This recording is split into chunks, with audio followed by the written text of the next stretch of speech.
Hello everyone, good morning. কেমন আছো তোমরা সবাই? আশা করি তোমরা সবাই খুব ভালো আছো, আর আমিও কিন্তু বেশ ভালো আছি।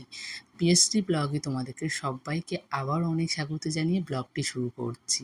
আজকের সকালটা আমার কাছে অনেকটা দেরি করে শুরু হয়েছে, কারণ আগের দিনে ভেবেই রেখেছিলাম যে আজকে যখন কোনো কাজ নেই তাহলে একটু দেরি করে ঘুম থেকে উঠবো। তো সেই কথা মতোই সকালবেলা কিন্তু ঘুম থেকে ওই 5:30টার সময় উঠে কিন্তু আবার ঘুমিয়ে পড়েছি। সকালের ঘুমটা যে এত বাজে, যদি ঘুমিয়ে পড়ি তাহলে মনে হচ্ছে ওই 8টার কম আর ওঠাই যায় না।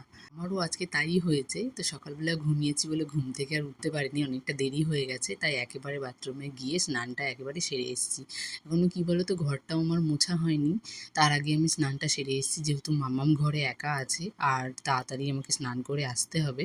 তো সেই জন্য আমি তাড়াতাড়ি স্নান করে এসে গেছি। তারপর মাম্মামকে ঘুম থেকে তুলেছি, যেহেতু এখন বাইরে কদিন ধরে ঘুমানো হচ্ছে, কারণ ঘরের মধ্যে এতটা পরিমাণে গরম, গরমের মধ্যে না ঘুমাতে পারছি না। তো বাইরে কিছুদিন থেকে ঘুমানো হচ্ছে।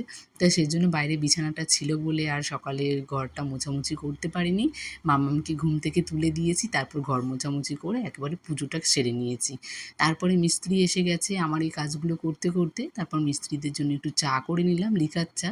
যদিও ওনারা একটু খুব কম চা খায়, এই একবার দিলেই যথেষ্ট। কিন্তু এই দুদিন ধরে যে মিস্ত্রিগুলো আসছে তারা একটু বেশি পরিমাণে চা খায়, মানে দিনে যদি তুমি ওকে 10 বার চা দাও তো 10 বারই চা খাবে এই গরমের মধ্যেও। এটা করে দিতে হয়, চা করে দিই, তার মধ্যে কিছু কিছু শরবত দিই কোনো সময়। আর তোমাদেরকে প্রথমেই বললাম না আজকে আমার কাজ নেই, কাজ না থাকার কারণ হচ্ছে আজকে আমাদের একটা নেমন্তন্ন বাড়ি আছে। আর সেই জন্য না সকালে রান্নাটা একটু হালকা পাতলাভাবে আজকে সেরে নিচ্ছি, ওই ডাল আলু সেদ্ধ আর তার সঙ্গে একটু ডিমের অমলেট, এই দিয়ে আজকে সকালের খাওয়াটা হবে। তারপর তো দুপুরের বেলায় যাবো এক জায়গায়, অন্নপ্রাশনের নেমন্তন্ন আছে সেই বাড়িতে, তো দুপুরবেলা একটু রিচ খাওয়া দাওয়া হবে, তাই সকালবেলা একটু হালকা পাতলা খেয়ে নিলাম। আবার তখন রাতে রান্না করবো। রান্না হওয়ার পরে একেবারে আমি গ্যাসটাকে না ভালো করে মুছে নিলাম, যেহেতু হচ্ছে নতুন জিনিস একটু তো যত্নে রাখতেই হবে। নতুন বলে না, পুরনো হয়ে গেলে যে জিনিসগুলো তুমি কষ্ট করে পাও না, তো সেই জিনিসগুলোর মূল্য সবসময় একটু আলাদাই হয়। তো এই জিনিসটা আমার অনেক দিনের আশা ছিল যে আমি কিনলে এই ওভেনগুলোই কিনবো। তো সেটাই আমি কিনেছি। তো খুব একটা শখের বলতে পারো আমার এই জিনিসটা।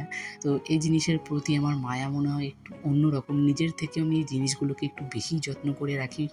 আর কি বলতো, কষ্ট করে পাওয়া জিনিসটা না অনেকটা দামিই হয় সবসময়, যেহেতু সবথেকে বড় কথা হচ্ছে তিল তিল করে জমিয়ে রাখা পয়সাগুলো থেকেই কিন্তু আমরা অল্প অল্প করে নিজের স্বপ্নগুলোকে পূরণ করি। তো সেই জায়গা থেকে আমাদের প্রত্যেকটা স্বপ্নই আমার কাছে মনে হয় অনেকটা দামি। আর যেই জিনিসগুলো আমি ছোট্ট জিনিস যদিও করতে পারি, সেটা আমার কাছে মনে হয় অনেকটাই বড়। আর মেন কথা হচ্ছে আমি যেটা সবসময় চাই না, সেটাই আমার হাজব্যান্ড সবসময় আমাকে এনে দেওয়ার চেষ্টা করে। সেটা যদি 6 মাস পরেও হয় তাও সেটাও দেওয়ার চেষ্টা করে সবসময়। এই জন্য হয়তো সব স্বপ্নগুলো পূরণ করতে পারছি আস্তে আস্তে। দিনে জামা কাপড়গুলো ছিল তো সেগুলো আর ভাঁজ করে রাখা হয়নি, কারণ বিকেলের পরে না ঘরে প্রচুর গরম লাগে, ঘরে আর কোনো কাজ করতে পারি না। তো সেই কাজগুলো না সকালবেলার জন্য জমিয়ে রাখি, যে রান্নাবান্নাগুলো একটু তাড়াতাড়ি করে নিয়ে সকালে কাজগুলো করব। তো আগের দিনে জামা কাপড়গুলো সব ছিল, তো এখন এগুলো সুন্দর করে একটু ভাঁজ করে রেখে দিলাম। যেহেতু সবাই অনুষ্ঠান বাড়িতে আসবে তখন তো একটু আমার বাড়িতেও আসতে পারে, তো সেই জন্য ঘরটাকে আরও একটু সুন্দর করে সাজিয়ে গুছিয়ে রাখলাম। আর এখানে ওখানে যদি জামা কাপড় ছড়িয়ে রাখে সেটাও কিন্তু ভালো লাগে না। আর এই মামামের যে গরমের জামাগুলো আগের বছর কেনা হয়েছিল, একসঙ্গে 3টে সেট নিয়েছিলাম, তো সেখানে 2টো আছে আর একটা একজনকে দিয়ে দেওয়া হয়েছে। তো ভেবেছিলাম এই বছরও গিয়ে নিয়ে আসবো, কিন্তু এখনও গরমের কেনাকাটাগুলো করতেই পারিনি মামামের। আগের বছরের যা যা ছিল সেগুলো এখন পরানো হচ্ছে, কারণ বাড়িতে কাজ হচ্ছে, সেই রেখে যাওয়া আর একটা পয়সারও ব্যাপার আছে, তো সেই জন্য যাচ্ছি না কেনাকাটা করতে। আর এখানে যে অনুষ্ঠান বাড়িতে যাব সেই জন্য 3জনের জামা কাপড়গুলো বের করে একটু সুন্দর করে রেখে দিলাম, কারণ যাওয়ার সময় যে কোনটা পরবো না পরবো সেটা করতে গিয়ে কিন্তু পুরো আলমারি একদম দফারফা হয়ে যায়। তো সবসময় আমি এরকমই করি যে আগে যখন কোথাও যাব তার আগে সবার জন্য জামা কাপড় যে যেটা পরবে তার জন্য বের করে রেখে দিই। তো এখানে বেডটাকেও ভালো করে একেবারে ক্লিনিং করে নিলাম, তার সাথে বিছানার চাদরটাকে একটু টান টান করে রাখলাম, কারণ সবথেকে ঘরের মধ্যে হচ্ছে এই বিছানার চাদরটা যদি একটু টান টান থাকে তাহলেই মনে হয় না বিছানাটার মানে ঘরটা একটু টিপটাপ আছে। তো এখানে বালিশগুলো একটা জায়গায় সুন্দর করে রেখে দিলাম আর আমি রেডি হয়ে বেরিয়ে পড়লাম। তো চলো আজকের মতো টাটা, দেখা হবে নেক্সট ব্লগ।